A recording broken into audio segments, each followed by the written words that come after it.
Hi, I'm Rachel. And I'm Matt. And this is The Dead Do Not Podcast. a Lexx Rewatch. Just a bumbling security guard in the great wide galaxy. Till one day he was dealt a different card in the form of a key. This key controlled the most powerful weapon ever made. Now he had it by sheer accident, or maybe it was fate. What a cast of characters all on the spacecraft traveling. A woman named Zev who escaped from her programming. The disembodied robot head that got brainwashed instead. And Kai, the always glum undead assassin.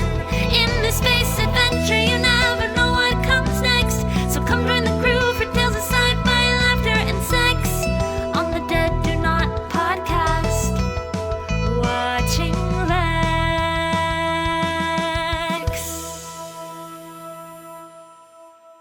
We're trying out a new recording setup, our road recording setup, but yeah, we are now mobile podcasting Studio.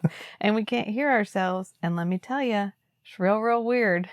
I feel like I'm talking to nobody. Normally I'm just like, my own voice in my ears. It's distracting me from the All fact the voices in my own ear. that I'm talking to myself, sort of, but also talking to the world.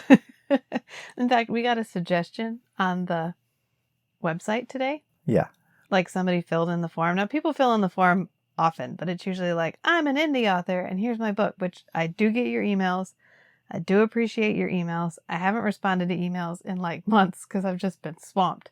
I see them. Thank you. I will eventually respond to all of those. But this was actually like a book recommendation, which is what I have it set up for, which is like a, hey, I read this book. It's great. I think you guys would like it too. Yeah. And they were like, oh, I know Rachel doesn't like Dracula, but I really thought this one was good. And it's the Dracula tapes, which I would actually like to read. But I was like, somebody I don't know knows that I don't like Dracula, which should not shock me because every time Dracula pops up, Right, at this point. I slam him as often as possible. There's a lot of data points. But at the same time, I'm like, oh, there's a person in the world who knows a thing about me and I don't know who they are. And I'm like, girl, you have a podcast. I'm like, yes, but sometimes it confronts you, the knowledge that you're like, oh, there are people out there who know my voice. From our perspective, it just feels like sitting in a room and talking. Yeah. And that's it. So, anyway, today we're going to talk about Lexx, Season 2, Episode 1, Mantrid. So, this is Season 2, or as I like to think of it, the season with more money, because we have like bigger, better, sets? faster, we have sexier Lexx. We have sets that are not like wire with nylon over top of them. Like when we get to the cockpit scene, the cockpit is like, there's like a fleshy stand for Stan to stand in. It's not just like a platform with like the barest amount of set dressing on it. So we start with a really nice shot of the Lexx. And then we get the, I am the Lexx. I am the most powerful weapon of destruction in the two universes. And then we get real credits. What? Yes, it's not the spinning arm thing. It's not the voiceover. It's not Lexx flying over the cluster. It's actual real credits. Sweet. So we do a lot of podcasting with Chris of Cinematic Anarchy, and I know he can't hear himself when he's talking. I don't know how you do it, Chris. I'm freaking out a little bit. Trust. There's a lot of trust in the technology. There's a lot of trust here in this room right now. So anyway, we get real credits. They're like flashes of pictures, and then like the closing of an aperture, one might say. Yeah. A sphincter. As I said a lot in Season 1, Episode 4, Part 2. And it's really good. Like, I like it. There's some nice credits. We get like a bombastic music playing. Mm-hmm. We get flashes of stuff from the first season. We get kind of a recap of Season 1 because the Giga Shadow shows up. And we get the Giga Shadow's meet cute story. about how he I really is? like this part because Yeah. we get a POV We get context? summary. Yeah, lots of We get context context at all? on what happened, why it happened, where it happened, Yeah. and how long it took. It's not like, oh yeah, that entire planet was actually a giant insect and you guys have been serving the insect forever. And that's, okay. But we get like okay, so like, here's where he came from. It's, A survivor story. it's a survivor. Yeah, he's just a victim, guys.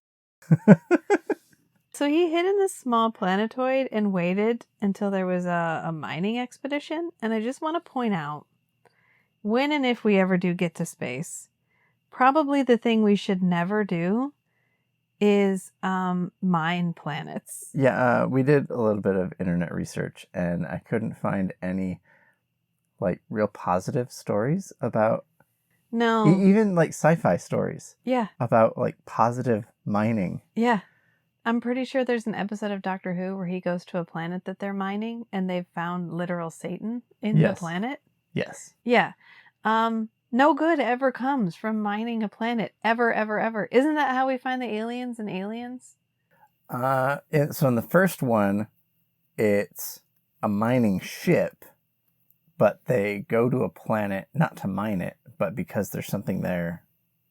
I think they're getting a signal, or I don't remember exactly. Let's just all agree that going to empty planets and the closest, I guess, the most neutral mining related narrative that I can think of is The Expanse. And that is a like hyper capitalist commentary. And they're in also not itself. mining planets. Aren't they mining the It's mostly asteroid asteroids. belt? Yeah. So it's kind of like archaeological digs. No good ever comes from finding things on archaeological digs. Some good. Name one. The Jade Cup in Forever Night. Okay, but it directly leads to murder. And it was used... It indirectly leads to murder. and it was used to drink a sacrifice victim's blood. So it's a sacrifice indirectly cup. leads to murder. Okay. Indirectly and directly and historically also leads to murder. Historically, it directly led to murder. Okay, well, but in this case, I don't know. I've seen The Mummy, and that's the one I'm going with. Don't dig shit up, okay? Like, just don't dig shit up ever. So what it is a mining expedition, to sum it up. And they show up on this planet, and we find out he can transfer his essence to a human because... So there's this whole little bit with, oh, hey, I found something that might be a sign of life. All right, bring it up and we'll follow the procedure. Yeah, come back up. We'll do it remotely. We'll do it by the book. And he's like, nah. It's been too long since my brain's been put to use. It's because it's the guy that's on every mining expedition. The guy that's like, I'm too smart for this, and this is really dumb. He's like, another complete waste of time. But they does the paying, so we does the drilling. The guy who literally says, I wish something exciting would happen. Never on this wish one. something. It's like the curse. May you live in exciting times or unprecedented times or whatever. This guy's name is Rockhound, which it doesn't matter. He dies like immediately, and he thinks he's found a sign of life. And they're like, "Okay, come back, follow the rules." And he's like, "Fuck you! I don't follow the rules. It's been too long since I've put my brain to use. I'm also not putting it to use now, but it has also been too long since I put it to use." It's atrophied. Yeah, and apparently. I mean, you want your brain taken over by sentient insects because that's how you get your brain taken over by sentient insects, because immediately he gets electrocuted, which is electrocuted just like when the clerics cleanse the body for the new shadow in episode 1 of season 1. And they're like, "Are you coming up?" And he's like, "Oh yeah, I'm headed to the top. All the way to the top." Because at this point, he's gotten possessed by the essence of the shadow. What will become the first divine shadow. And the shadow's like, what should I do to take over the human race? Well, trying to kill them as an insect didn't work so great. So maybe I should enslave them by calling myself the divine shadow, creating my own religion, and then putting myself as the head of it. These humans, so easy to manipulate. I mean, yeah, I can see this happening. What if we had a guy who used to be on television, whose sole claim to fame was that he pretended to have a lot of money, and then he just told people they could say all the mean things out loud that they wanted to say, and then he kind of just sort of created a cult and named himself the head of it, and here we all are, okay? So this is not that far-fetched. No, not anymore. Is he the Divine Shadow? If you don't know who I'm talking about, Google it. But I was destroyed by Kai. He's continuing his voiceover. This is all in the voice of the Divine Shadow from season 1, the deep voice Divine Shadow who was like, Yeah. I serve myself, that guy. But I was destroyed by Kai. Excuse me, you were not destroyed by Kai. That is a lie. You were destroyed by Squish. Give Squish props where Squish deserves props. R.I.P. Squish. And he goes, my prematurely born body was destroyed by the Lexx. No it wasn't. That's not how it happened. It was destroyed by the fractal core. The entire 4th episode of season 1 was about how the Giga Shadow was at hand, and the Giga Shadow was trying to come back, and everyone was trying to prevent it. That to me does not say prematurely born, except if he means when the Lexx fired at the planet and exposed the whole rest of the Giga Shadow. Right. But then the Lexx couldn't destroy the Giga Shadow. He Right, it shot just at the bounced Giga off. Shadow and it bounced off. My note in this says, can you imagine hearing that in 1998 and not being able to go back and check and just being like, that's not how that happened. Didn't he get in the fractal core? Mandela effect. So to recap, we mined where we should not have mined. Should never mine anyway. Yeah. You didn't follow the procedure when you found signs of life. Yeah, released an all-powerful insect mind that possessed a guy who created a cult, who took over the universe, who was subsequently destroyed by a brain-eating infant named Squish, who I'm not over, and I'll never be over, and then lied about how he died in the recap for season 2. And then we come back to the regular episode. That's how it ends. Well, it kind of ends with him being like, Kai took my memories when he thought he destroyed me, but he got more than just my memories, and even he doesn't realize he's carrying a piece of the shadow. A dark passenger. And then we replay that moment where he lays his head on Zev's shoulder and we see the dark eyes. And that's it. We're back. Time to start the episode. Woo. I mean, it's a good. Main It crew. was a good recap because Yes. it gave us information that we didn't have previously. Right. It wasn't just a summary. It added more information. It did, and it changed information. So hey, I mean, you write yourself into a corner. It's the 1990s. You don't have to live in that corner. Nobody's going to hold you accountable. No one knows where that corner is. No one can go back and check that corner. You can change that corner It's going to anytime be you want to. years. So when we come back, the first thing that happens is Kai wakes up. Wakes himself up. Wakes himself up. So we see the cryo chamber open. And then we cut to Stanley, who is trying to talk to the Lexx in his brand new cockpit, which is now extra meaty. Upgrade. He ordered double beef. I don't know what to tell you. There's so much more flesh. And yet somehow it's not as gross. And Lex I think has been eating. I think it's because the lighting is so much more subdued. Mm. It's all the lighting is a lot more dramatic. So it feels a lot less like we made gross, hairy flesh sets and then spotlit them. It's more like in the back, you can kind of see we might be inside a creature. Like that might be an organ. It might be a chair. It's not like, look at my hairy dick hanging from the ceiling. Should I put another can light in here? I think we need at least one more can light. And his face looks a lot different. Stanley's does. Yeah. Yeah. Somehow Stanley looks younger in this than he did in the first couple of episodes. I think he's gotten like fuller, like healthier looking. Mm-hmm. Everybody looks slightly different in this. Yeah, he I don't looks know if less it's the pasty. lighting. But everybody looks slightly different in season 2. I wonder how much time was between the end of season 1. Production-wise? Yeah. It feels like more than a year. Yeah. Because Ava Haberman looks like she's far more mature. Mm-hmm. Not in a bad way, just in like she grew up kind of way. And even the Lexx grew up because its whole like display surface looks entirely different now. Everything looks different. Because we see the Lexx talking to Stan as Stan is like, Lexx, what I need you to find is a planet with, women. Available women. And the Lexx is like, I don't know what that means, Stan. Know what that means. And he's like, women with loose morals and low standards. The type of women who would be with me, maybe. And he ends up getting interrupted because Kai walks by in the background. Gives him a judgmental look. Yeah. And moves right along. He does. He walks in and he's like, and he just turns him. and leaves. And Stanley's like, oh shit. So he runs to go tell Zev that Kai is up.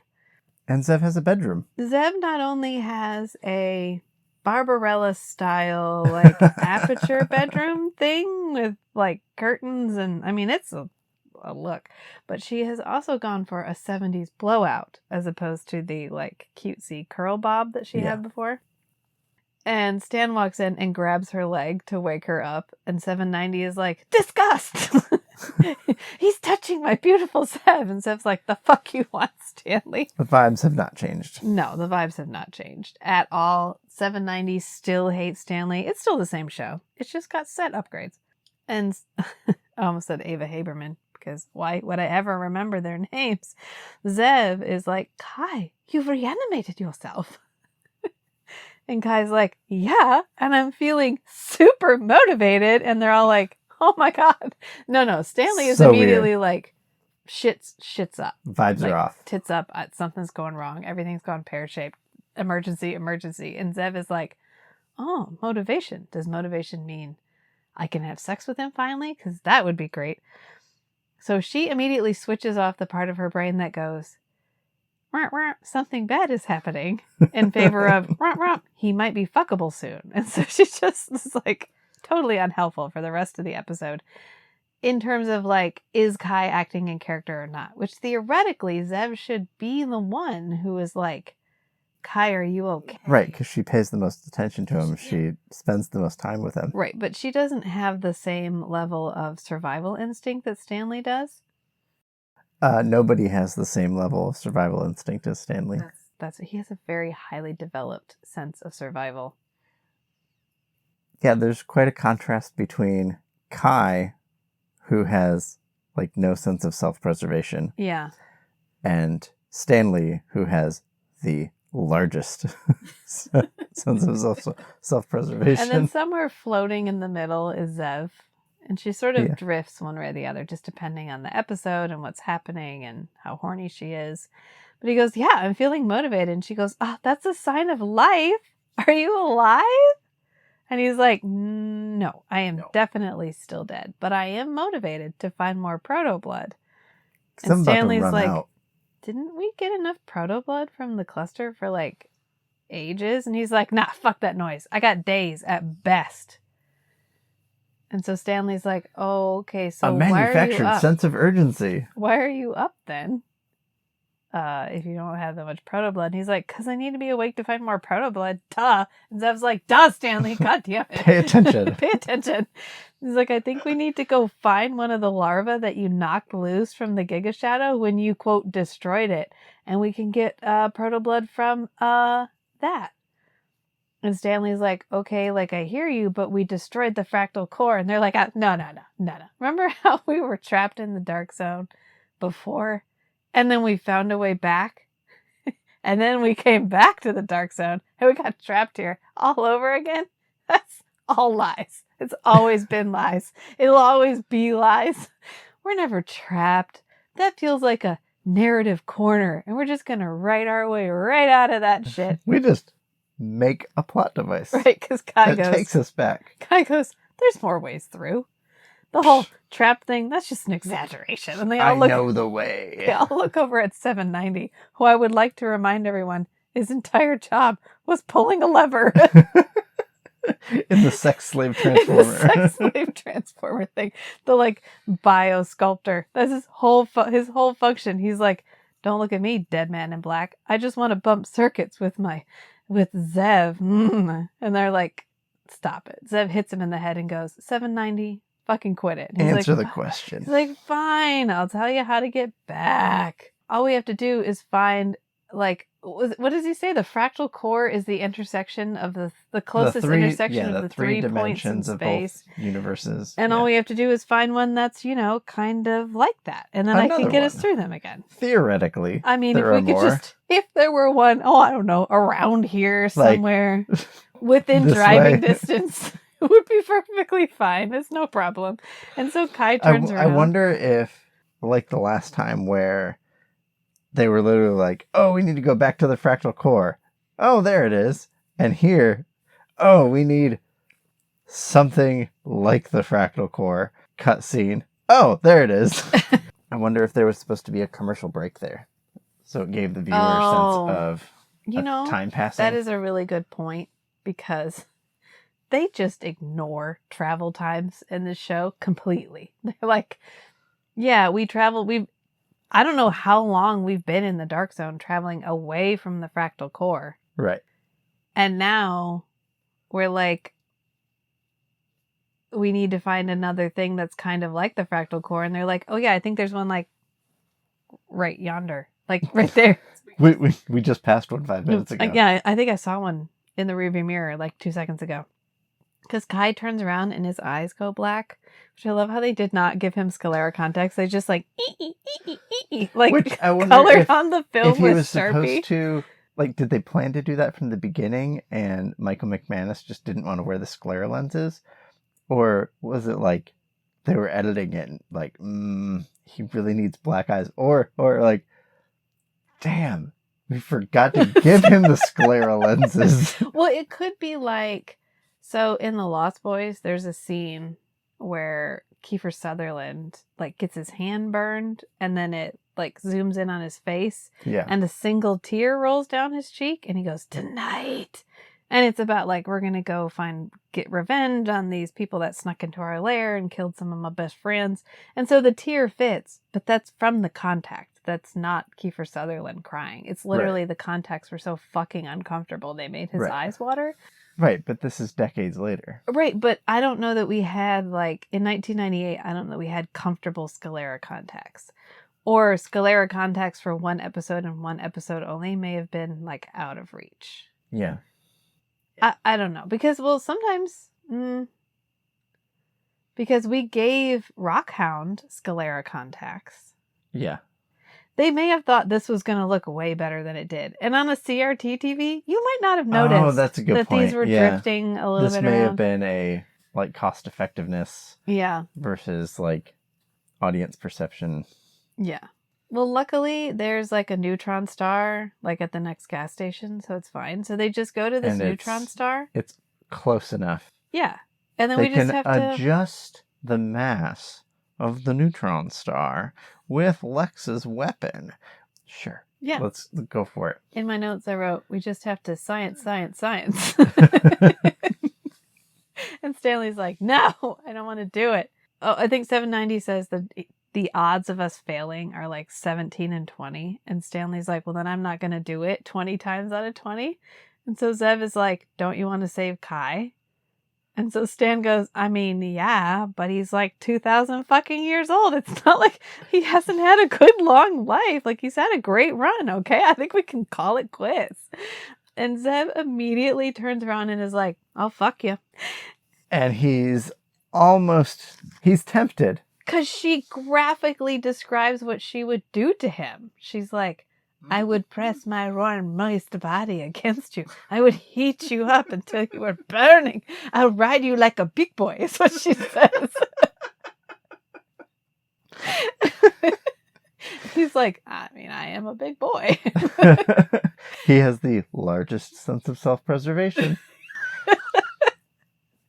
It doesn't doesn't matter because it was all a ruse. Poor Stanley. Just delaying him. Poor Stanley. He's like, oh, I mean, finally, I've finally shot my shot enough times. You know how you miss 100% of the shots you never take? Well, Stanley also misses 100% of the shots he does take, especially with Zev. But it doesn't really stop him. No, it doesn't. He's got hope. Okay, we've Yes. talked about this. He is a thwarted optimist. And this is finally like it's paying off. I'm gonna do this. She's gonna have sex with me. It's gonna be great. But it was all a ruse to get the Lexx so close that it couldn't get away. So it's stuck in the gravity well of the neutron star. Yep.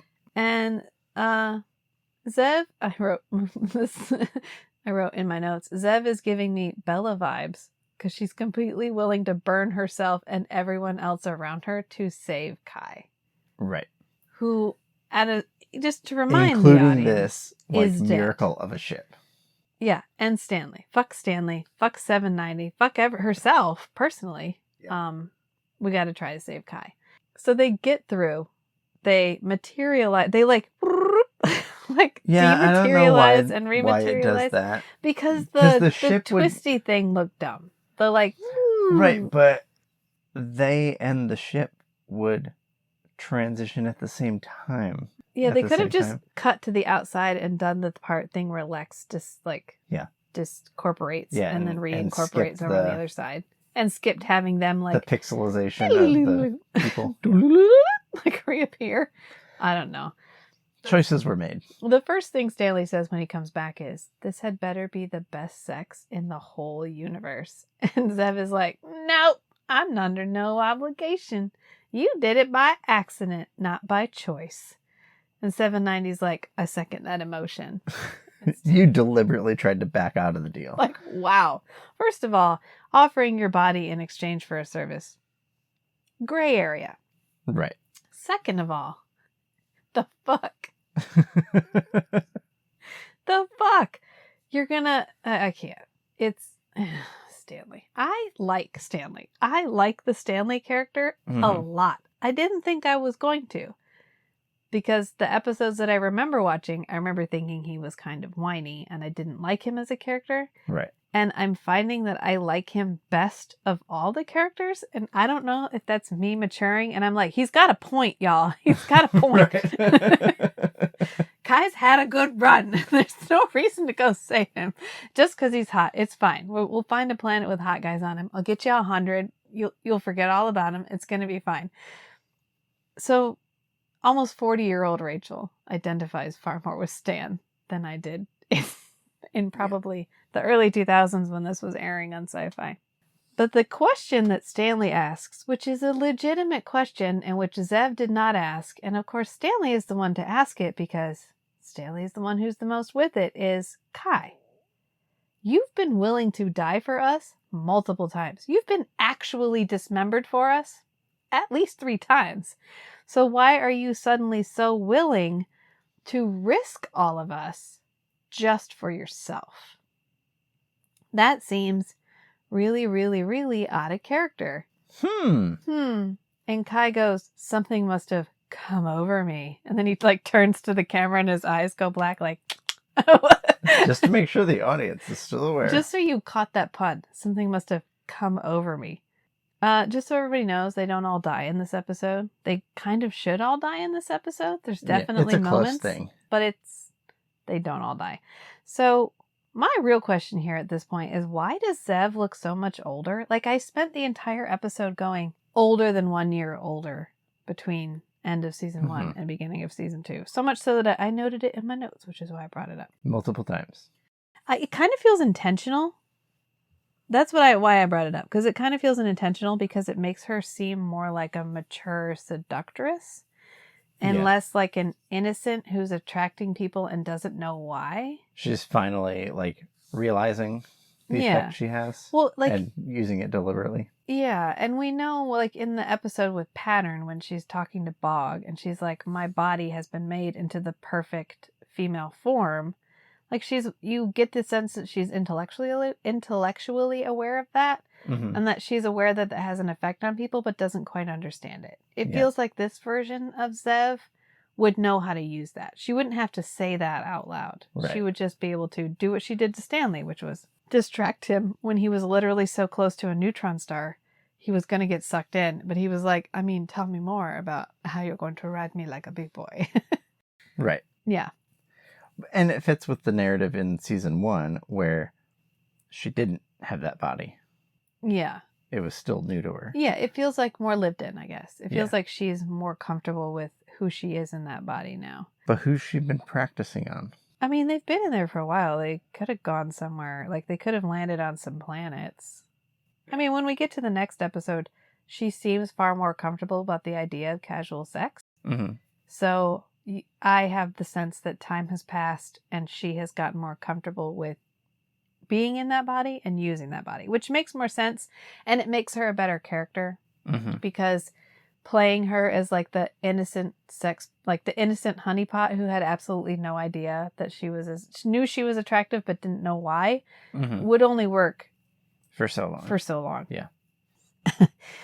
But Stanley's like, well, I'm alive, thank God. And this is when 790 is like, I mean, it's not a good thing. I would really rather have lost you. And Stan completely ignores him and is like, Lexx, where are we? And We're in a big space, We're in a Stanley. big space, Stanley. This feels like asking our kids questions sometimes. 790. There's definitely a trend for the humor in the show to make a joke by stating the obvious. Yeah. And this is on trend. But I mention all of this because 790 fires back with, we're in the light universe, security guard class 4. And maybe can we quit using Stan's rank and serial number from his slave overlords, please? Like, are you still shaming me for being rank 4, which means I didn't cooperate with the Giga Shadow, which means I wasn't cooperating with the Divine Shadow, which means I wasn't aiding the people I was who were, passively resisting the tyrannical emperor. in this case, being not good at his job was a good thing. Can we just take a moment and recognize that? Poor No, he shit. wasn't doing it because he was being a rebel. He was doing it because he's lazy. Or at least he is when we meet him in season 1, episode 1. Right. But at the same time, he was not an enthusiastic cooperator. So fucking let it go. But the next best thing about this neutron star is that it takes them out directly into the wreckage of the cluster. So, it's I a don't- big wreckage, Rachel. I don't know where it occurs in space, but it doesn't fucking matter because everything happens at the cluster. Maybe there was another commercial break. The fractal core was right next to the cluster. Maybe the cluster meant there were like 16 ways of getting back to the cluster. Or the Lexx is that fast. No, because when they come out into the debris field. And they're like, we can't even see anything. There's just debris from the That's how cluster fast everywhere. the Lexx is. Okay, fine. It is And the most powerful weapon in the universe. The most powerful destructive force. Oh. Is it weapon? Oh, Oh, destructive force. You want to be more... okay, fine. Yes. To quote them. Maybe it's also the fastest weapon and Maybe. fastest gun in the Maybe. West. But maybe the struggle is never how long is it going to take us to get there, but where the fuck do we go? Yeah, because they're alternately trapped in the dark universe and then foraying back into the light universe in a brief attempt to infiltrate the cluster. Like, they never have a chance to just free roam, or we haven't at this point. Right. So we don't get a sense of like... Yeah, the closest we've had to free roaming is when they found the plant. Yeah, you know what? Pattern They planet. didn't... They knew their audience wasn't here for the realism of how you travel around in space, so Right. they just yada yada all that. They're Right. like, I This don't is know, not I don't Star Trek. know. You come out of the neutron star and you're in the cluster. Who gives a shit? You just come out in the cluster. Here we are. We're in That's the plot important event. yeah. What am I gonna do? I'm gonna waste 15 minutes of a 45-minute episode traveling here. Fuck off. No, you're in the cluster. So you're in the cluster. Like, what are we going to do? There's so much debris. And Kai's like, it's okay. There's a survivor out there. We just got to get a closer look. And Stanley's like, I ain't going. And then, of course, we cut outside. Everybody is flying around in the Including moths. Because Kai has told them never underestimate an insect's ability to survive in difficult circumstances. Which he's being awfully positive about. Says the possessed. He's made like 16 references to the fact that he's the divine, that he's like he has a piece of the divine shadow, and no one is listening. They're all like, oh, okay, fine. So they go around. Like Kai is trying to speak through the overwhelming influence. Something has of come the shadow. over me. Never underestimate an insect's ability to survive. I'm feeling an unaccustomed sense of motivation. I'm not myself. I'm possessed. Somebody see me. See me. See me. What's the tweet? You're being held hostage by a bear that can read. And all you can do is tweet, but it can read your tweets. It's like, so he keeps slipping "bear with me" into the message. Really, the most important part about here is, like all the rest of the sets, the moth drive sticks have gotten an upgrade, and they are now not only hairy, but also veiny. Yes. I am not pleased. They look so much like a dick. They should have just stuck a dildo in there and had done with it. Just avoid the pretense. But of course, Stanley is the one who finds the baby Giga Shadow. He's like, oh shit. He freaks out. He does like a... Because he's the only one not looking for it. I know. He's like, God, he should have just not reported it. He should have just been like, oh, nope, nothing to see here. Tuck it behind an asteroid. Mm-hmm. It's not here. No, he doesn't, though. He tells them, because we cut to Kai's room, which is the, like, wait, wasn't his cryo chamber broken? Wasn't that the whole point of season 4? I think he comes out of a different cryo chamber. Okay, it's fine. Doesn't fucking matter. Just... It's fine. It's fine. I can handle it. Yeah, I why can is handle he it. still using the cryo chamber if he has plenty of proto blood? No, I can handle it. Like, we went through all of Forever Night, and Forever Night couldn't stay consistent. Like, if you put a gun to its head, and that's fine. It's fine. But at least it waited like 3 or 4 episodes before gaslighting you about what happened in the last episode. This one is just like, here's the thing that happened in the last episode. Take your face and just rub it in there, because we aren't ever coming back to that, ever. It's fine. It's fine.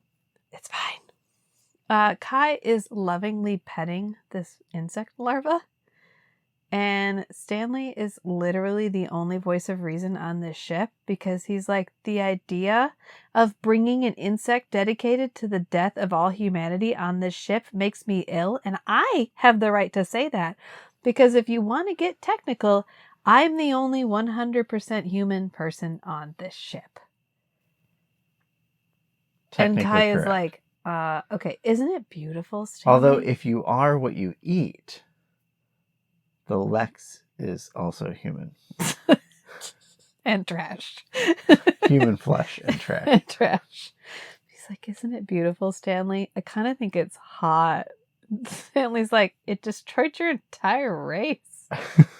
Maybe it's because you need the proto blood and that's why you feel attracted to it. That's what Zev says. She's like, well, I mean, she's trying to make up an excuse for him.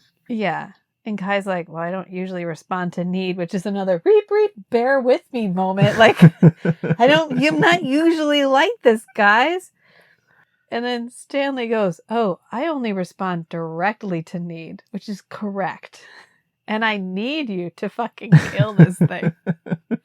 And also, if you don't respond to need, then why the fuck are we doing this? And Zev is like, it's not him. It's me. I'm doing this. I want to save him. This isn't about him, Zev. Don't fix him right now. Don't do this. And Zev is shoving words in his mouth this whole episode. Yeah.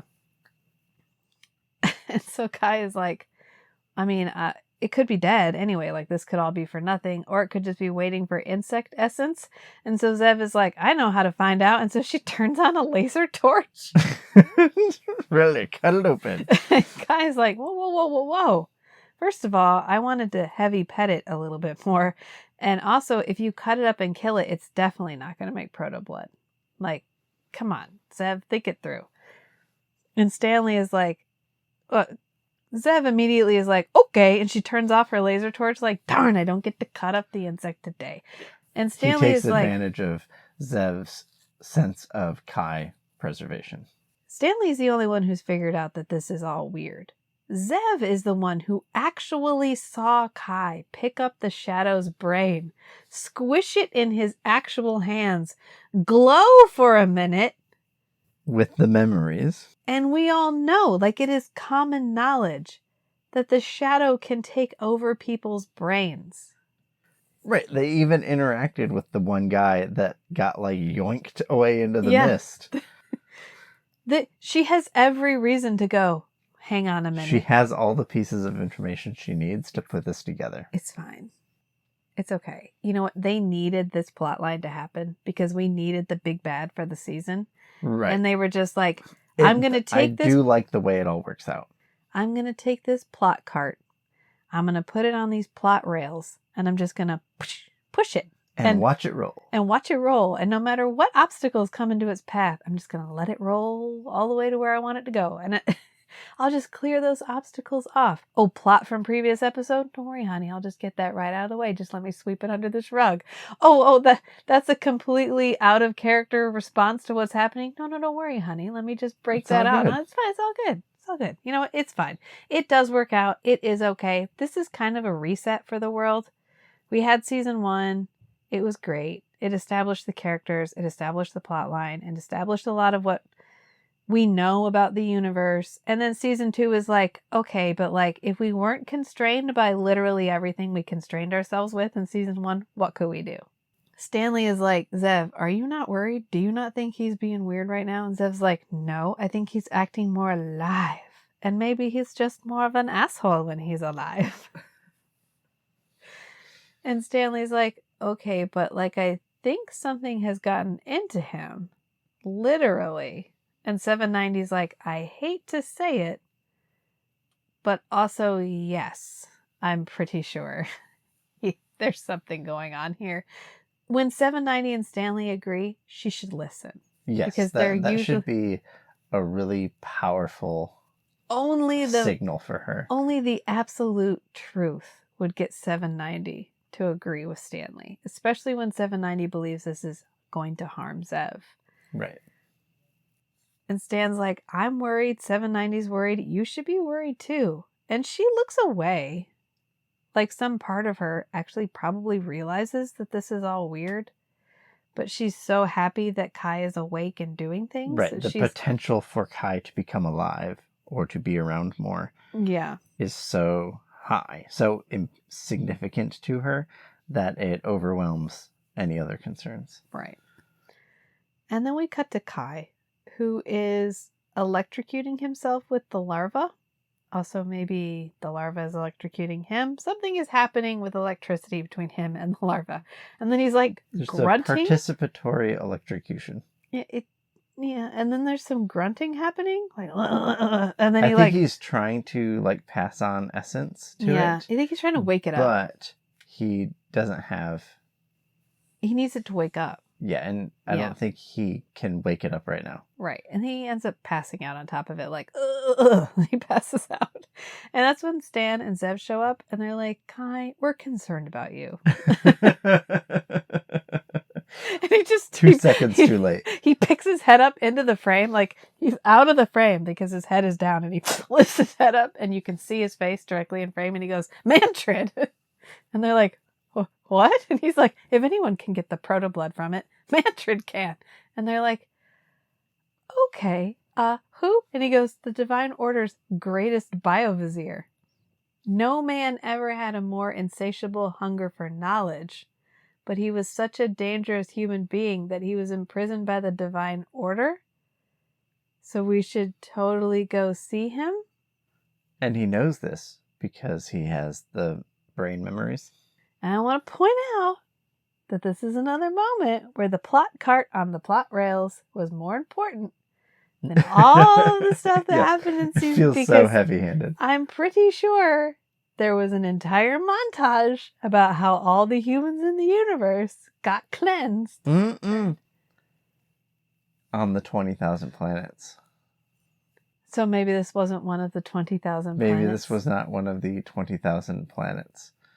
Okay, but we're now in the dark zone. I don't think we leave the dark zone ever. No, we're on the light zone. Oh, I mean, we're in the light zone, sorry. We're in the, like, universe of the Divine Shadow. Yeah. I don't think we leave the universe of the Divine Shadow, but we're just going to start encountering people and planets and populations that still exist, and we're not cleansed. Right, outside of the 20,000 planets. Okay, fine. Fine. So we get a caption, which I always love the subtitles. They generally sum up how I'm feeling. And it says, chuckles disapprovingly. That's what Stanley does.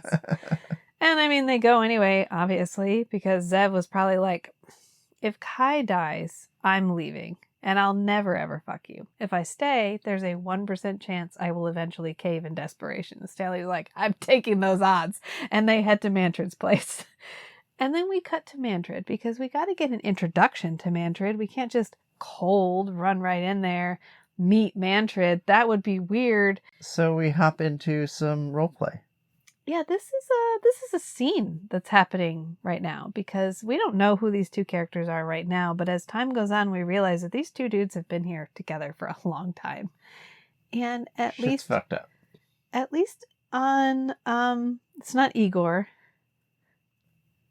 Vigal. Thank you. At least I kept thinking of him as Igor. At least in Vigal's part, this is a relationship. Yes. And he and Mantrid are engaged in what feels like a common scene for them, where they're doing some consensual things that are not sex, but are like a form of intimacy, I guess, because Mantrid is threatening to kill him. And Beagle is asking Mantrid to kill him. Yeah, he's begging for him to take everything he owns, my gold, my jewels, my life. And then Mantrid responds with, should snake venom swell your limbs to bursting? This guy's enunciation is so off the wall. Wait. I got the whole thing written down. Hang on. Should snake venom swell your limbs to bursting? Should spider poison cause your brain to explode? Should your bodily fluids slowly drain out through postulant sores? None of this is enough. You deserve far worse. So I'm imagining the casting director. Okay, who do we get? Just calling people, trying to get him in, and then this guy answers the phone, and this is how this guy talks. It's like, the actor. Hello. Hello. This is whatever his name is. Mantrid, probably. What would you like to ask me? You're hired. You're fucking hired. I want to tell you, you're it's hired. Fine. Come here. I want to know, when can you start? I know. I can start immediately. Oh, it's getting better. Weirdly, no one else has hired me. I've been trying to get parts for years. I don't even know who this guy is. He's probably huge in Germany. This is probably some kind of cameo. Oh my God. But all of this is delivered with this completely deadpan facial expression. And then the man on the ground is like, yeah, okay, so let's do that then. Postulant sores? I love it. Let's ooze them. And he goes, so many little boys. Beagle's like, yeah, so many beautiful little children. I couldn't stop myself. I must not live another minute. And then we zoom out. Tell me I've been bad, Daddy. Then we zoom out and we find out that Mantrid is a floating jar of organs. With drone arms. With a head and a bunch of disembodied drone arms. And he, quote, this is the subtitles, laughs villainously. And he's like, nah, I'll let you live. He goes, I'll let you live. He goes, I'll let you live. That will be worse, you pathetic old castrato. You are the definition of vile. That's why I like you. And Beagle's like, well, then I'm gonna kill myself. Like, if you're not gonna punish me, I'm gonna punish myself. And he goes, I don't think so, you putrid sack of decaying flesh. But it's like, you putrid sack of decaying, like, he emphasizes sack of decaying flesh. You're a coward. And then just like over the loudspeaker system, it's like, Mantrid, it is I, Kai, last of the Brunnen G. I have come to free you. I'm Kai, last of the Brunnen G. I am coming. And then we get an oh hell yeah smile from Mantrid, like I knew if I he waited passed long away. enough. Aww. Dieter Lasser. Okay. Dieter Lasser. He was in 64 Things. Oh, see, I knew he was in a bunch of stuff. Yeah, he kept busy. He was in something in 2001 called Suck My Dick. Suck my dick. I can't hold it together long enough. Suck my dick. Poor guy.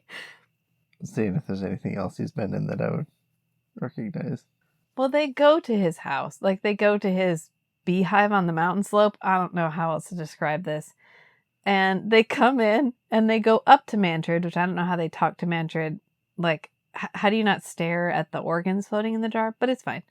And he goes, "What do you seek, last of the Brunnen G?" And he's like, "We want your help." Want? I can't do it the whole time. He was in The Human Centipede and The Human Centipede 3. Oh, no. No. No. Which fits. No. I could see him going deadpan over dramatic. Yeah.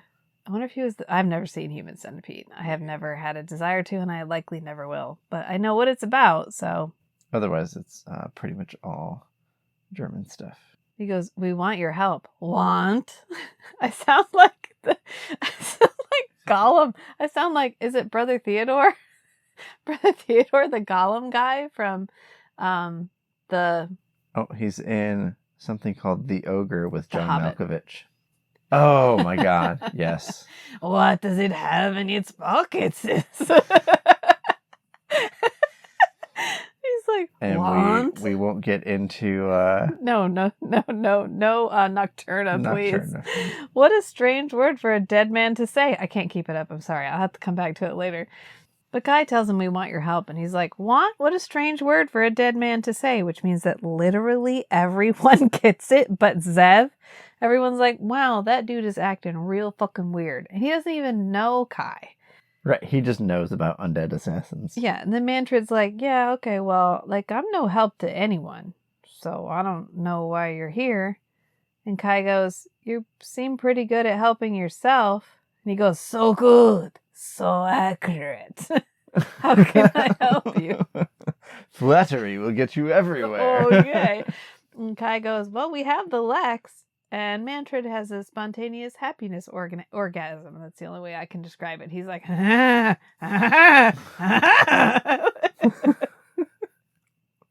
It's a lot. Yeah, it's a lot. So they take the larva to Mantrid because evidently he was like, "Fuck yeah." And so they brought the larva down. He's probably so bored. And it's really great that on this ice planet on the side of a mountain, he lives in a swamp that has little Ice bridges. moon. An ice moon on which he lives on the side of a mountain, but he lives in a swamp that has little bridges over it. Yeah, it's a natural hot spring. Yeah, okay. Is that why they put him there? Or did he make it a hot spring? Maybe he and his environment co-shaped themselves. Yeah. So they go down to the planet. They're not on the planet when they have that first conversation. They're like on the view screen. Yeah. And they meet Mantrid. And Mantrid, this is only Kai and Zev. Stanley stays on there. He's like, "Fuck y'all. Fuck this mission. Fuck the larva. Fuck all this. But Zev, you can fuck me." And then Zev is like, "Still pass." And so it then leaves. So Kev is down on the planet. And Mantrid goes, "A love slave with a personality. How peculiar." And Kai, get a brief synopsis of who Kai is. Basically, that's it. Introductions happen. Well, he's like, "You should be dead, though." And he's like, "Well, I kind of still am." Because he's like, "I know who you are. You're an assassin. You killed for the Divine Shadow. There's no reason you should be here." He's like, "Well, I kind of got my memories back. as well as the memories of many thousands that the shadow has killed, which is how I knew who you were and where you were. So, hi, hello, that's how I knew where you were. And he goes, how peculiar, ×2. And then he goes, I'm Mantrid. I mean, yeah, okay, hi. Are there any other floating jars of organs around here? I don't think so. Then he's like, this is Beagle. He's my friend. He's my Beagle. My Beagle. The Castratu that we saw earlier, who is now his assistant, who is always his assistant. He licks Zev and ogles her boobs. So, I guess that's hello. He's human. Yeah. And he goes, why are you here? And so they explain that they want protoblood, which he doesn't even, he's like, oh yeah, obviously that comes from insects. I knew that this entire time, even though that was the big reveal of season 1, episode 4. Well, maybe that's why he got exiled, because he knew too much. Oh, that's a good point. I'll take that point. So Zev is the one who said it, because Zev is the one who's been talking for Kai this entire time. So Mantrid just looks at her like, did I fucking ask you? And then Kai repeats what she just said, kind of like Sigourney Weaver in Galaxy Quest, where she has to repeat what people say to the computer. Yeah. And so Mantrid goes, you want? How peculiar. ×3. Okay, I'll do it for the Lexx. And he's like, no, you don't understand. We're not going to give you the Lexx. We'll take you where you want to go. We'll give you a ride. We'll give you a ride. He's like, no, I want the Lexx. Yeah. Zev, the last ride you promised, you backed out on. I mean, fair. Gross, but fair. And they're like, okay, so how about instead of taking you anywhere, we blow the entire fucking planet up and kill you? And he's like, well, you know what's interesting? I've reconsidered, and your first terms just seem great. That's just the weirdest thing. And so then we go over to Mantrid, talking over the larva. And this is where this whole episode got a little bit like the bog that Mantrid lives on. Because it was there was some syrup on the rails, and the plot cart just kind of dragged for a bit. We were pontificating. This episode felt like one of the movies, even though it was only 48 minutes long. Because he's like, to be able to transfer your consciousness like an insect. And Zev is like, is it alive? And he's like, what is alive? What does life even mean? Capable of waking up and killing people is what Zev says, which is a very good point. And he goes, I don't know what the word alive really means. Kai has no heartbeat. Much of his brain doesn't function, but he cannot think as we can. And yet he shows some unusual signs of life. Am I alive? That drone, is it alive? It has a brain. He does like this tongue thing. Real Him gross. and his tongue things. You know what? He leaned into his role. And I appreciate that. Oh, for yeah, him. he executed it. I was freaked out by Mantrid. Legitimately freaked out the entire time. And I really feel Weren't like we all? that was the goal, and he did it. So bravo, sir. He's like, okay, drone. And he calls the drone over and he goes, go build a hammer to smash yourself. So the drone like, and then like somehow. Right, and it's intelligent and enough it's literally to build this something. set guy wearing this arm, just like fishing around in this pile of stuff, trying to assemble a hammer. And he's like, okay, now smash yourself. And he's like, and it hits its like drive shaft or whatever till it falls over dead. He's like, okay, see, it's a machine, but if a machine is given the will to live, then perhaps it should be considered alive? I mean, that one didn't have the will to live, but its friends did look sad when it died. So maybe the boundary between non-life and life is not clear. And I wrote in my notes, wow, this scene is long. It's so long. And I get what they're saying. They're like, what is dead? Is Kai dead? Kai keeps saying he's dead, but he's walking around. He thinks, he feels, he has memories. Is he really dead? Like, what is dead? And Mantrid wraps it up with, but if you want to be literal, then the insect isn't alive or dead, but dormant. And to get proto-blood, I have to wake it up, at least partially. And he goes, I need some insect as essence. And right now, it's like a computer without a program or a human without a soul. It's just a blank slate. I could wake it up, but it's not going to do anything. And then he smirks. David Alveston was the drone arms. You did a great job, David. Thank you, David Alveston, for Camera and electrical department. for your drone arm. You know what? He's not done. There's going to be so many more drone arms in the future. So, yeah. He sort of signed himself into being he's in every literally a episode. camera guy. It's kind of like the guy who grip. did the ball juggling for Jareth in the Labyrinth. Yeah. Yeah. Camera guys are cool. So then Vegal is like, okay, so he's going to work on that. So why don't you come over here? Come hang out in my house. He's a powerful man is what he says, but he's not a good man. Yes. Which is, Vegal says in like 6 words what it took Mantrid like 45 minutes to say. I know, he moves the plot along so much. Yeah. Just from like offhand comments. Yeah. He's like, he's not a powerful man. He's a powerful man, but he's not a good man. So here, eat our weird food. If he cannot solve your problem, it cannot be solved. And Kai is like, I don't have a stomach. And Vegal just goes, all the more for the lady. It's not. He's like, cool, okay, whatever. Neither does He ain't Mantrid. bothered. It's fine. So Zev looks over and she's like, so that thing over there that looks like an escape spaceship, what is that? Oh, that vessel? That vessel over there. And he's like, oh no, that's not an escape vessel. That's more a vessel for his thoughts. Yeah, he just thinks at it. He just thinks at it a lot. And Zev actually eats. Zev may not be the brightest person on this show. She's like, well, there's a man with organs in a jar, and there's a guy that keeps staring at my tits. I should probably eat this food. This is going to be fine. And Guy is like... Everybody has my interest first most in their mind. I know. Like, who would betray this? Look, have you thought about how hot I am? I mean, look at how she got into Lexx to begin with, which was just like, have you considered how hot I am? And they were like, you make a compelling argument. Yeah. And they just let her join the crew. So she's just been coasting on that. What is beautiful as you should live. So, I mean, she's been cruising on that for a while. Let's see how long it gets her. But Zev calls up to reassure Stanley that they have to wait, but that he probably knows what he's doing, so just hang on a little while longer. I think we're going to be fine.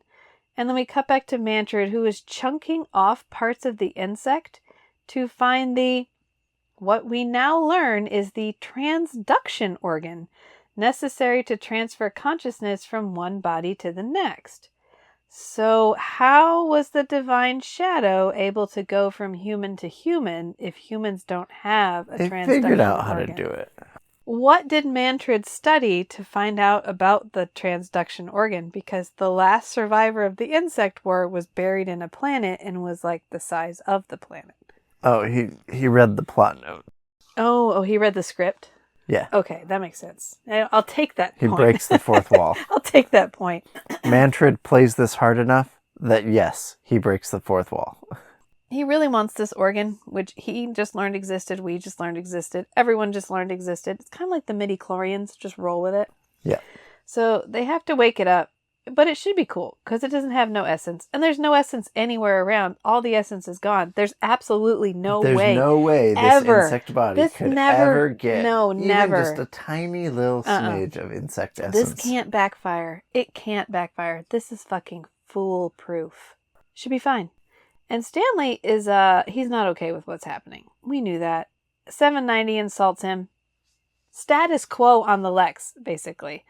And we come back to Mantrid monologuing again.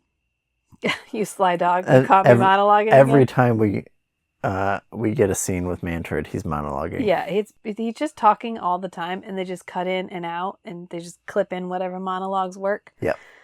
And he's like, I've been wasting away here. I need to go. Lexx or no Lexx. And then Kai spies on Mantrid because Zev is busy eating. Kai doesn't have a lot to do. Obviously, she doesn't need protection from the 2 creepy-ass motherfuckers who live in this stupid place that he's brought her to. But he's a little bit evil right now, so we forgive him. So he goes to spy on Mantrid just as he's trying to remove the transduction organ. Because he's like chunking pieces off of this insect. Yeah. Throwing them into Cut a the square water. of shell off. So Vigil is increasingly uncomfortable with trying to take this organ out, and he actually tries to stop the hands, but it's not really to save the insect, it's to keep Mantrid from being able to leave because Vigil doesn't want to be alone. He's gonna be lonely. And Mantrid goes, if I die, you'll be alone. And he's like, but I can't live without you. And Mantrid goes, Vigil, I like you. And I've enjoyed some of the time we've spent together. But I don't love you. I don't love anyone. And Vigil cries and runs away. And it's like Poor the saddest Vigil. breakup thing. Right. This guy in a jar. And I was like, oh, Vigil really liked him. They had a whole thing. They had a whole play they did together. That meant something to Vigil, and it didn't mean anything to Mantrid, and that's really sad. Maybe it did mean something to Mantrid, but Vigil was upset that Mantrid would not admit it. Mantrid calls him an eminently forgettable and pathetic little man. So, anyway, Kai shoots Mantrid's jar of organs and shatters him. Bye-bye. Yeah. After that last real shitty way to end his life, he just... And the insect is wriggling around because it's kind of awake now, but I really want to take a moment and point out that they live in a space-age society. He was able to fabricate all of the shit inside this beehive on this ice moon, and he made his jar of organs out of a breakable material. Well, it may have been indestructible, but Kai used his caca weapon. No one withstands the caca, motherfucker. His brace. Don't we call it a brace? Yes, they give it a name. Yeah. It's not a brace. It's the caca, and I refuse to believe anything else. Don't correct me. It won't work. I swear to God, it's caca from here out until forever. So he caca's. What wins? An immovable wall or an unstoppable force? No. What is the most powerful destructive force in the universe? Oh, is it the Lexx? caca.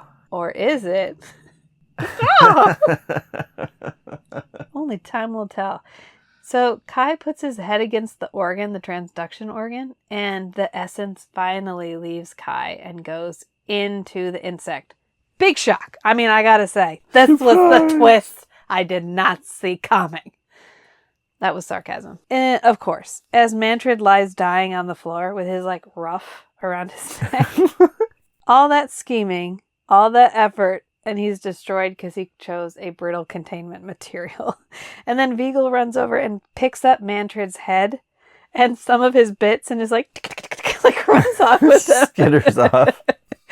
And then Kai stumbles away as the insect starts to wake up. Which looks like just his normal walk. And he's like, Zev, oh my God, it was inside me. I wasn't setting my own agenda. We all knew that. You tried to tell us that this whole time. Everybody knew that except for Zev. Except for Zev, yeah. It's like I kept saying, bear with me. And nobody got it.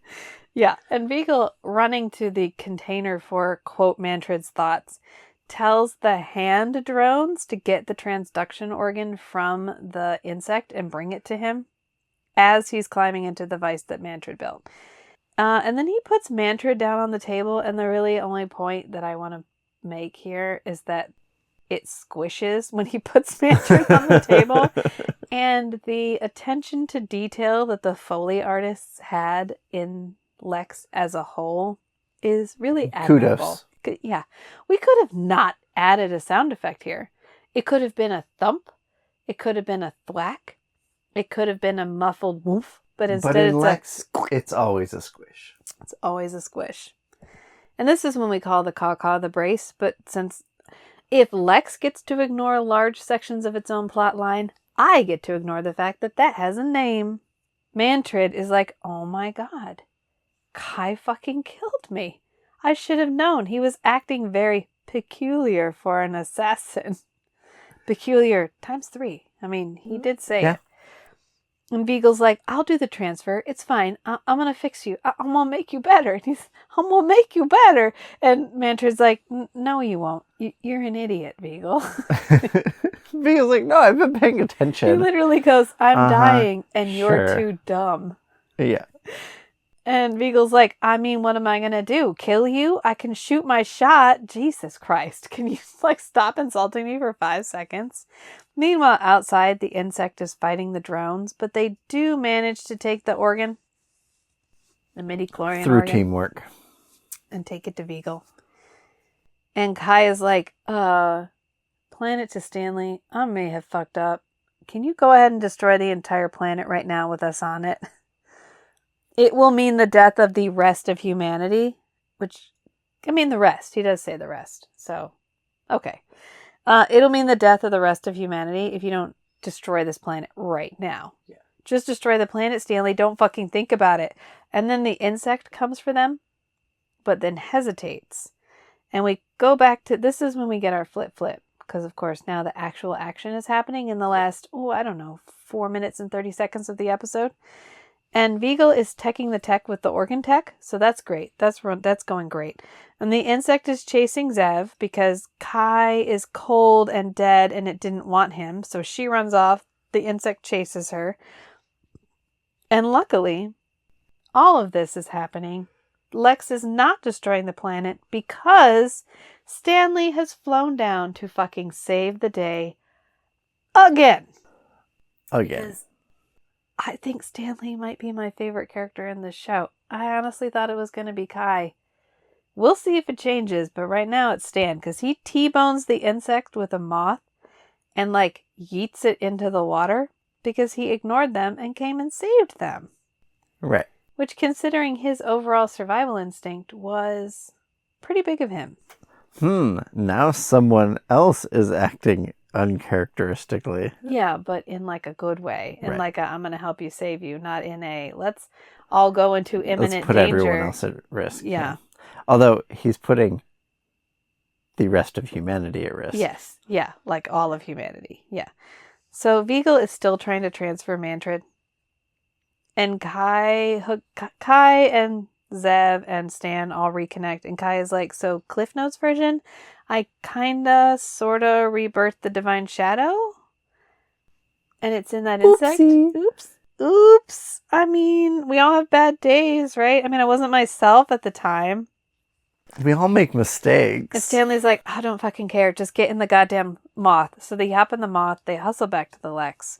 Meanwhile, Mantrid's essence is transferring with this stupid tongue waggle thing. Like, blah, blah, blah, blah, blah. And boy, does he have a lot of essence. Oh my god. And it's transferring to where? Into the ship. Oh no. The insect. The vessel. The vessel, yes. So the insect wakes up and nearly gets Beagle, but not before Mantrid, the ship, squishes it with a leg. Dead insect. But then the ship talks in Divine Shadow, or Mantrid, or both. And then the drone arms start touching Beagle. And he's While like, Mantrid talks about Mantrid's like, how weird. he feels the insect's desire, I suddenly compulsion feel to kill all humans. the need to kill all humans, starting with you. And Beagle's like, no, Mantrid, I love you. I mean, you wanted to die, is what Mantrid said, so here you go. Goodbye, Beagle. End of Beagle. Then we go back in the Lexx, and Stanley commands it to destroy the planet. He's like, ooh, get it. Squish it! Squish it! And someone come and get the spider. He kills it. And then Kai says that they must be certain. Like, wait. We gotta check and make sure we blew up all of it. Because look what happened the last time we thought we killed the insect. We didn't really kill the insect. And then somebody went back and got it. Stanley. Yeah.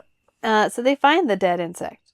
Yeah, it's dead. It's legitimately dead. They find it in pieces. They did what they thought was, they thought Yeah. the insect was the bad guy. They found it. Good job. We did it. And then they're like, well, oh no, we didn't get any proto blood. And Kai's like, I was never out of proto blood. Literally, you could have gone and checked that. You could have double The Divine checked. Shadow was lying to you. You could have double checked the math on that. at any time, and nobody did. But it's fine. It doesn't matter at all. So he's like, I have plenty of proto-blood. I'm good to go. And Stanley's like, okay, but did anybody see how awesome it was that I fucking saved you all right there? I saved humanity again. And Kai's like, okay, so I'm going to go back to my crowd chamber. And Stanley's like, stay cool. That's a good one. And then he goes, let's find a decent planet for a change with good food. And Zev goes, and good looking men. And then 790 goes, yeah, with 790's, my head on their yeah, shoulders. with my head on their shoulders. And then we zoom out from the Lexx and ba-ba-bum. Mantrid / Divine Shadow ship survived, along with all the drones. Bum, bum, bum. Ba-da-da-da-dum, And bum, the bum, desire bum. to kill all humans. Yeah. So that's it. That was the setup. We needed that setup. We needed all of that Yeah. to give us a big bad guy for the whole season. So I guess we'll just see where it goes, because what the fuck? I just want to be in the writer's room and they're like, okay, so who's Mantrid? Like, how are we envisioning Mantrid? And the team that worked on Mantrid comes in with their storyboard and they're like, okay, everybody, you're gonna love this. And they just lift it up and it's a picture of a flower pot with a guy's head on top. And they're like, with some Lego arms floating around. they storyboard it. Somebody's holding a flower pot with like a doll head on top, and two people have disembodied doll arms, and they're like, see, it's cool. We can have him like floating around. He could be real like dynamic. He could give long impassioned speeches about the nature of life and death and being alive and what does it mean to be alive and what is morality. And they're like, oh my God, this is the perfect Another character. round of shots for everybody. Wait a minute. Is that where all the cocaine we budgeted went to? What? No. Oh, I think most 90s television shows were like 50% money, 50% cocaine. I saw This a video. feels more like 75%. I saw a video within the last couple days, and it was Randy Savage and two other people involved in like the WWF before it was the WWE, and they're like, man, cocaine just wasn't like it was in the 80s, or cocaine today just isn't like it was in the 80s. And it's all three of them just like tweaking on TV for this commercial for the WWF. See what I'm saying? Oh my God, this show. I mean, I'm glad we're in season 2 now. Like, I feel like we got through all the setup, and it was necessary, but now we're like in the show, like in the episodes. Everything's established. Yeah. Now we have a villain that's a little more reasonable, rather than like all-powerful emperor. Yeah. We have a mad tech genius. We nerfed him a little bit, I guess, to use the official phrase for that. Yeah. I just think it's interesting. You forget how fast and loose you could play with canon in the 90s. Mm-hmm. Like, if someone in the Star Wars universe tries to make a television show and it doesn't agree with this one random cartoon that was released only at a fan convention in 1995, and it's only survived because one guy recorded it on his handycam, everyone loses their shit. Mm-hmm. Maybe that's the problem with a lot of the Star Wars content, is it's being written by people who grew up with these kinds of television shows, and they were like, we don't have to be that accurate, do we? Right. We can just... we have used fun to get with away this. with so much, and it was no one cared. Can you imagine if Lexx existed in a time when there were forums that people... I mean, there were forums at the time, but like, where the idea of calling out a television show for being not keeping up with its own canon was a thing. Mm-hmm. We would have lost out on so much fun in the show, because sometimes the story is like, the setups for the story for season 2 was more important than being accurate to the story in season 1. Yeah. You can be accurate to the spirit of the episodes of season 1 without being completely factually actually accurate. And it's fine because it's going to make a better season. If we had stuck with the constraints of season 1, it would have been harder to include some of the like core philosophy things that happened. Like insect war popped up a bunch. It would be cool to see like the outgrowth of what do you mean by insect war? It's like there's like a kind of summary of the history of Western philosophy, religion stuff, and this guy was talking about the Gnostics in early Christianity. Yeah. And the Gnostics seized on this idea of, oh, okay, we can have this story, this mythological story, as part of the religion as a device to kind of like provoke a transformational experience in the believers. And so they kept creating these new mythologies, just iterating on like the mythologies, coming up with really wild stuff. And that's what got them like driven out of the Christian community, because they were focused on, okay, but what if the story, the effects of the story are more important than maintaining the content of the story. Right. That's exactly what it is. Yeah. It's more important to re-engage the new audience who may not have seen season 1 Right. than it is to attempt to stay completely faithful to the storyline. Right. That's a little bit different than in Forever Night, where they forget their own rules for vampirism. That's fine too. I don't. If you've listened Because to the Come in rules 81 for Kilo, vampirism aren't. I don't care. I love important 90s part of the shows show. because I love the vibe of 90s shows. I love Right. the way they really prioritized like their own vibe over their own accuracy. And it's fine. Some of that was because they didn't have competition, so it didn't matter. Like, you were the sci-fi show on sci-fi at this time. If people like sci-fi, they were going to tune in and watch you. You just had to hope that there wasn't another sci-fi show that was better that came on at the same time. Right. Like, heaven forbid you coexist with X-Files. Then fuck you, you're off. But, yeah. Straight to jail. So I think this was a good setup. I'm excited. I know we laughed a lot about it, but that's our style.